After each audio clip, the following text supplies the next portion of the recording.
Baik, perkenalkan nama saya Tun Pasar Sari Budi Pranoto dengan NIC CP243 dari Universitas Udayana, Program Studi Informatika. Di sini saya akan membahas tentang penggunaan Google Collaboration. Nah, Google Collaboration ini merupakan sebuah transformasi bisnis dengan penggunaan cloud yang berbasis Google ataupun yang disediakan oleh Google sendiri. Nah, adapun bagian-bagian ataupun fitur di dalam Google Collaboration ini sangat banyak. Di antaranya ada Google Drive, Spreadsheet, Google Slide, dan juga Google Docs yang akan kita bahas sekarang. Nah, Google Drive itu sendiri merupakan sebuah penyimpanan yang berbasis cloud, di mana cloud ini akan menjadi sebuah penyimpanan dari semua file yang kita upload ataupun kita publikasi seperti itu. Nah, dapat kita lihat untuk mengupload ke dalam sebuah Google Drive, kita bisa langsung masuk ke dalam akun, ataupun nantinya akan didirect langsung ke dalam Google Drive sendiri. Kita dapat membuat folder baru, mengupload file yang kita inginkan, ataupun kita mengupload folder yang sudah ada. Kita juga di sana sediakan untuk membuat Google Dokumen, Spreadsheet, Google Slide, ataupun Google Formulir, dan masih banyak lagi. Nah, di mana penyimpanan dari cloud ini sendiri terbatas. Jika seandainya dengan akun premium bisa sampai 100 GB, dan juga jika memang akun biasa, di sana batas maksimal sampai 15 GB. Nah, seperti itu. Nah, sekarang lanjut ke dalam Google Docs. Nah, Google Docs ini merupakan sebuah cloud, di mana cloud ini merupakan salah satu bagian dari Google untuk mempermudah pengguna untuk mengedit dan membuat berbagai dokumen secara online dan juga bisa dikerjakan secara bersama-sama. Dapat dilihat, seandainya teman-teman ingin membuat apa namanya sebuah dokumen, teman-teman bisa membuat di Google Dokumen, di mana kita bisa menggunakan bersama-sama dan juga uh, mengedit dan juga sama halnya seperti penggunaan Word di desktop ataupun di Windows kita. Nah, apa sih kelebihan dari Google Dokumen sendiri? Google Dokumen sendiri dapat memperbaiki kata ataupun merubah kata ejaan yang memang dirasa kurang benar atau penggunaannya kurang benar. Misalkan kita tulis di mana dan juga di mana. Nantinya jika ditambahkan dengan sebuah keterangan, nah nantinya akan ada tanda merah. Nah, di mana kita akan didirect ataupun disarankan untuk ejaan yang benar, penggunaan ejaan yang benar. Kita klik, semua akan berubah secara otomatis. Seperti itu penggunaan ataupun kelebihan dari Google Dokumen itu sendiri. Oke, masuk ke dalam Google Sheet. Nah, Google Sheet sendiri merupakan sebuah tools ataupun aplikasi Excel yang berbasis cloud. Hal ini mempermudah pengguna untuk menggunakan dari Excel itu sendiri untuk dikerjakan bersama-sama. Nah, teman-teman dapat lihat, ini merupakan tugas ataupun contoh data yang harus kita rubah sesuai dengan permintaan ataupun sesuai dengan soal. Nah, dapat kita lihat ada 8 soal, kita langsung saja kita masuk ke dalam kalimat saja. Nah, untuk kalimat ini kita lihat diminta untuk proper, di mana proper ini merupakan kalimat dengan awalan huruf besar semua. Kita bisa gunakan perintah sama dengan proper, langsung masuk ke data mentah, kita klik, dan langsung saja kita enter. Nantinya kan langsung ada nama yang sudah berubah. Kita tarik ke bawah untuk mengcopy semua rumus yang ada. Oke, kita lihat. Nah, kekurangan dari penggunaan proper ini sendiri adalah kita akan mengcopy semua data yang ada, namun tidak merubah format yang ada. Seperti kita lihat, seandainya ada spasi di depan kata sedi ini, ataupun ada kata-kata yang di-enter dari key. Nah, untuk merubah daripada data tersebut, kita bisa gunakan rumus dari proper trim subtitle dengan memasukkan data tujuan kita dan diakhiri dengan chart, berfungsi untuk merubah data yang ada. Kita dapat lihat, seandainya kita gunakan data tersebut, kita masuk ke data awal, kita klik dan kita enter. Perubahan akan terlihat. Nah, kata-kata ataupun kalimat yang awalnya tadi ada enter, ada spasi yang berlebihan akan dirubah secara otomatis. Kita cuma tinggal drag ke bawah, akan berubah semuanya. Nah, selanjutnya kita lihat di nah, gender, karena satu kalimat, kita copy saja semuanya, kita masukkan ke dalam data ataupun file data tadi. Nah, lanjut ke umur dan juga place, country juga kita copy saja. Nah, tidak ada perubahan di dalam data tersebut. Jadi kita tinggal masukkan saja, kan otomatis masuk ke dalam data tersebut. Nah, selanjutnya kita diminta untuk merubah daripada nomor telepon. Nah, nomor telepon ini diminta untuk awalan 62 seperti itu. Nah, kita bisa gunakan rumus dengan penggunaan rumus replace, di mana kita akan lihat replace masuk ke dalam data yang dirubah.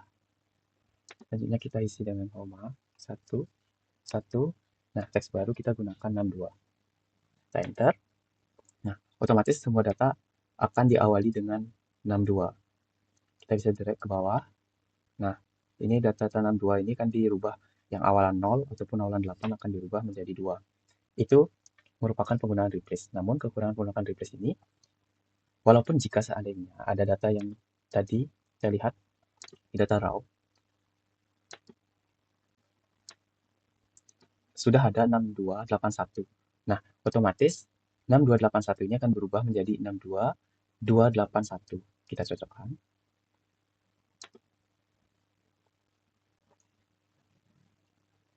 Nah, dapat dilihat 62281. Ini kekurangan penggunaan replace, di mana karena penggunaan ini berfungsi untuk merubah kalimat depan saja, namun tidak melihat apakah data tersebut sudah menggunakan 62 atau tidak.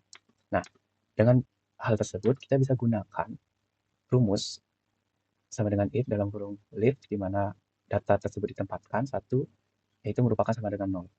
Dan juga jika seandainya 2, maka data tersebut akan tetap berada pada posisi tersebut. Nah, jika seandainya if leave row di data tersebut 2, tidak lebih menjadi 62, itu akan dikembalikan ke fungsi awal. Jika seandainya data tersebut memang tidak ada nomor ataupun angka 62, maka data tersebut akan dirubah menjadi 62. Jika seandainya sudah ada, maka data tersebut akan tetap menjadi 62.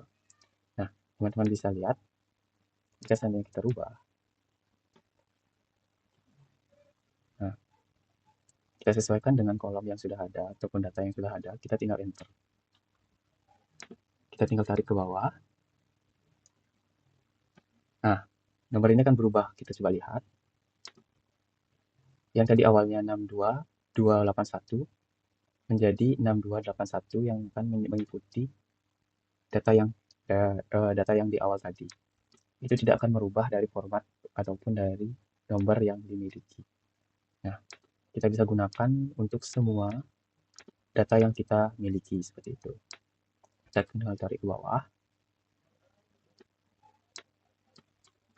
Oke, kita lanjut ke dalam soal selanjutnya. Nah, merubah tanggal menjadi DD, MM, atau Y. Nah, dalam penggunaan ini kita bisa menggunakan tools ataupun penggunaan fitur yang ada di dalam Google Sheet itu sendiri. Kita dapat lihat. Nah, kita bisa copy semua data yang sudah ada. Kita masukkan dalam file yang tadi, kita masukkan. Nah, dengan cara data di blok, masuk ke format, kita pilih angka. Nah, kita pilih sesuai dengan yang diminta. Itu diminta untuk berubah menjadi tanggal. Nah, kita lihat sudah menjadi tanggal. Nah, kenapa beberapa tanggal ini tidak berubah? Karena penggunaan bahasa. Jika seandainya penggunaan bahasa Inggris, Januari, Oktober, dia akan berubah langsung menjadi sebuah tanggal. Jika memang masih bahasa Indonesia, maka kita harus menyesuaikan penggunaan bahasa yang ada dengan cara Ctrl F. Kita cari Januari. Nah, kita lihat ternyata ada banyak. Kalau seandainya kita merubah satu-satu, itu akan merubah akan mempersulit kita sendiri. Nah, kita bisa gunakan cara penggantian secara otomatis. Nah, kita cari dulu tulisan Januari. Nah, kita rubah dengan sini.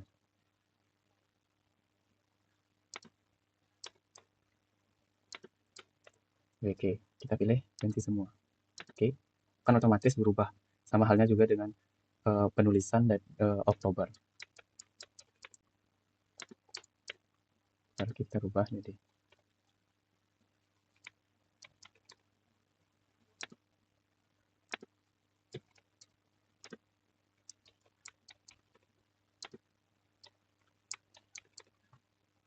ganti semua. Oke, ini akan semua otomatis berubah sesuai dengan format yang kita gunakan gitu. Nah, lanjut ke soal selanjutnya. Nah, menu registrasi ataupun kolom registrasi diminta untuk menjadi sebuah tanggal dengan format yang lengkap.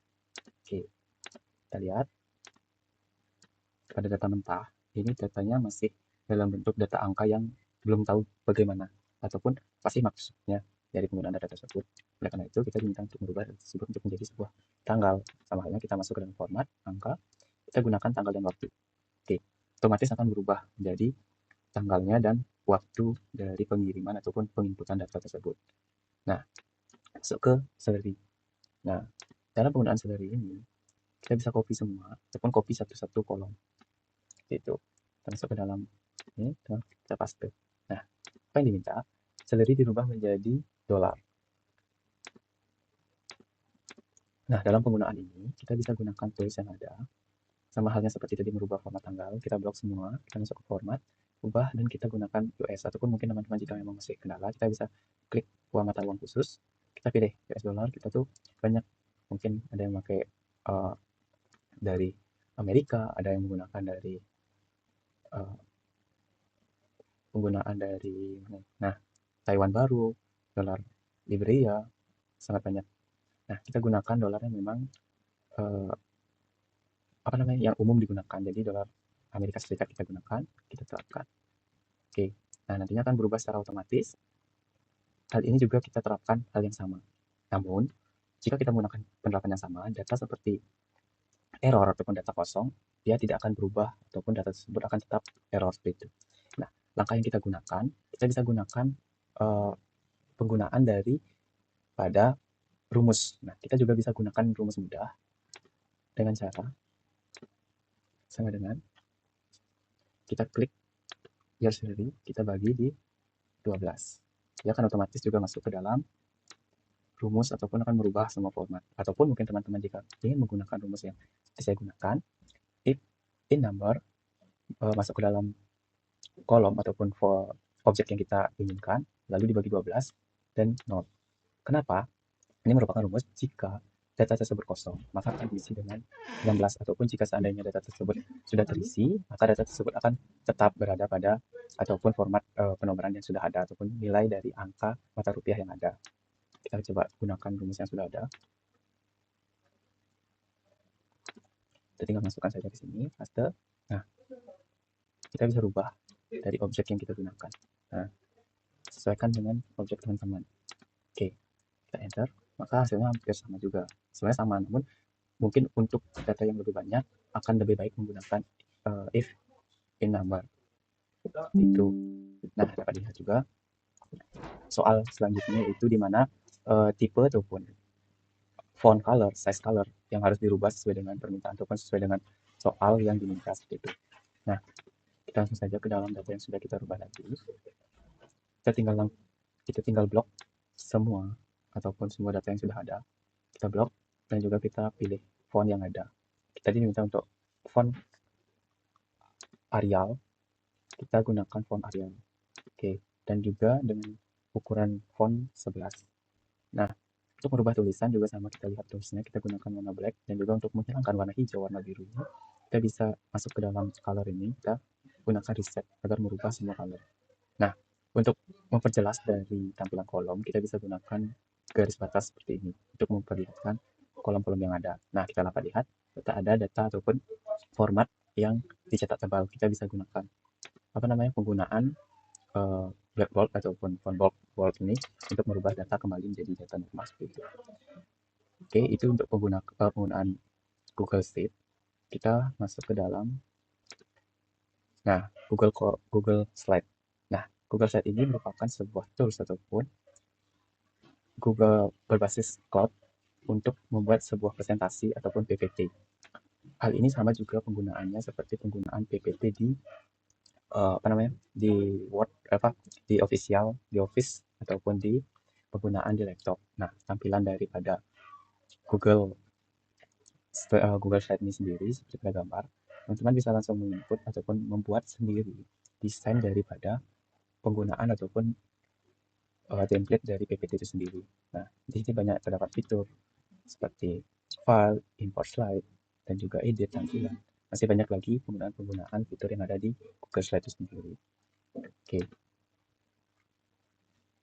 jadi Google Collaboration ini merupakan sebuah tools ataupun sebuah aplikasi yang berbasis cloud di bawah daripada naungan ataupun merupakan kerjasama dari Google untuk mendukung kolaborasi agar user ataupun orang-orang yang menggunakan fitur-fitur di dalam Google itu sendiri dapat menyediakan kelancaran dalam pembuatan docs, pengolahan data, ataupun pembuatan-pembuatan daripada pekerjaan mereka sendiri. Di mana hal ini yang menyediakan platform yang fleksibel di dalam berbagai jenis penugasan. Seperti itu. Baik, mungkin itu saja dari penjelasan dari saya terkait penggunaan Google Collaboration. Terima kasih.